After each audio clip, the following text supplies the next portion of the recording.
कूर्म अवतार और समुद्र मंथन की रोमांचक कथा। एक दिव्य संघर्ष जहां धरती की सबसे बड़ी दौलत अमृत को पाने के लिए देवदानव भिड़े और भगवान विष्णु ने धारण किया कछुए का रूप। सतयुग समाप्त हो चुका था और त्रेता युग की शुरुआत हो रही थी। ब्रह्मांड में सब कुछ शांत प्रतीत हो रहा था, परंतु स्वर्ग में हलचल मची थी। देवराज इंद्र अपनी अपार शक्ति और ऐश्वर्य में लीन थे। एक दिन जब वे अपने रथ में स्वर्ग की सैर कर रहे थे, तब उन्हें एक साधारण से ऋषि दुर्वासा मार्ग में मिले। ऋषि ने उन्हें एक दिव्य पुष्पमाला भेंट की, जिसे उन्होंने अपमानजनक तरीके से अपने ऐरावत हाथी के गले में डाल दिया। हाथी ने वह माला पैरों तले रौंद दी। दुर्वासा क्रोधित हो उठे। यह कोई साधारण ऋषि नहीं थे, उनके श्राप में ब्रह्मांड की गति बदल देने की शक्ति थी। उन्होंने इंद्र को श्राप दे डाला, तेरा ऐश्वर्य नष्ट होगा, देवताओं की शक्ति क्षीण होगी और दानवों का उत्थान होगा। शाप का प्रभाव तात्कालिक था, देवगण दुर्बल हो गए। असुरों ने आक्रमण किया और स्वर्ग को जीत लिया। चारों ओर हाहाकार मच गया। हरि के बिना हर किसी की गति रुक जाती है। देवताओं ने ब्रह्मा के साथ मिलकर भगवान विष्णु से विनती की, प्रभु, हमें अपनी शक्ति लौटानी है, परंतु हम दुर्बल हैं। क्या कोई उपाय है? भगवान विष्णु के नेत्रों में गंभीरता थी। फिर वे बोले, तुम्हें अमृत चाहिए जो केवल समुद्र मंथन से प्राप्त होगा, लेकिन देवताओं में अब वह बल नहीं। तुम्हें असुरों से सहयोग लेना होगा, परंतु अंत में अमृत तुम ही पाओगे। देव दुविधा में थे। असुर सहयोग, विश्वासघात का खतरा तो नहीं। विष्णु बोले, इस बार मैं स्वयं साथ रहूंगा। समय आने पर मैं सब संभाल लूंगा।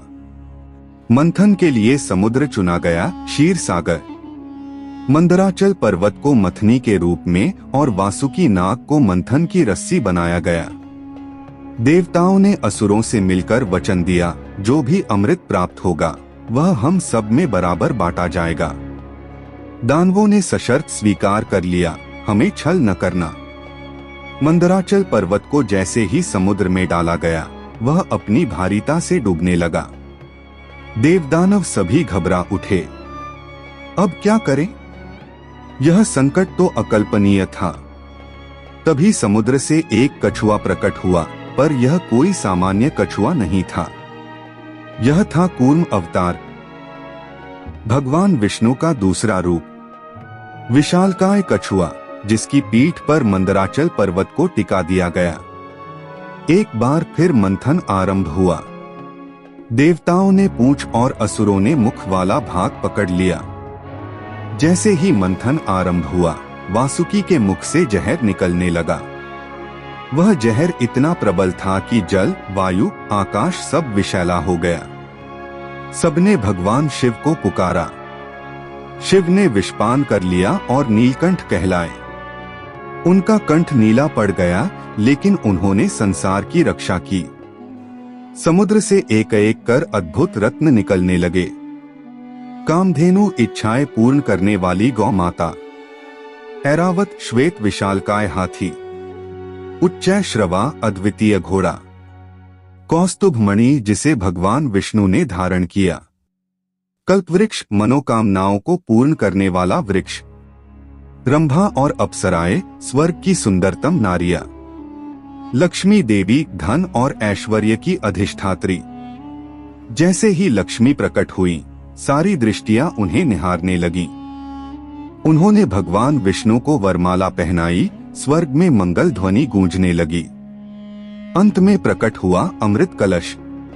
दानवों की आंखों में लालच चमक उठा। उन्होंने अमृत छीन लिया और भागने लगे।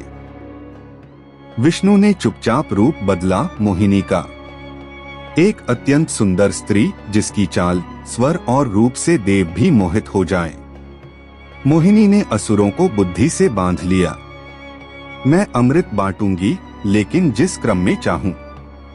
दानव मोहित होकर बैठ गए। मोहिनी ने कुशलता से अमृत देवताओं को पिला दिया और असुरों को वंचित रखा।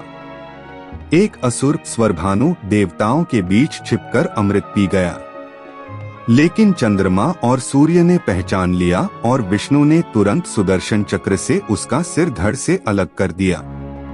उसका सिर राहु और धड़ केतु कहलाया। वे आज भी सूर्य चंद्र को ग्रसते हैं, इसे ही ग्रहण कहा जाता है। देवताओं की शक्ति लौट आई। उन्होंने असुरों को पराजित किया और स्वर्ग वापस पाया। परंतु यह केवल युद्ध या छल की कथा नहीं थी, यह थी बुद्धि, विश्वास, धैर्य और ईश्वर की योजना की कथा। मंदराचल की तरह जब हमारा जीवन डगमगाता है और हम बीच भंवर में डूबने लगते हैं, तब कोई न कोई रूप में भगवान कूर्म रूप में हमें थाम लेते हैं। और अंत में जो धर्म, धैर्य और भक्ति से चलता है, वही अमृत को प्राप्त करता है।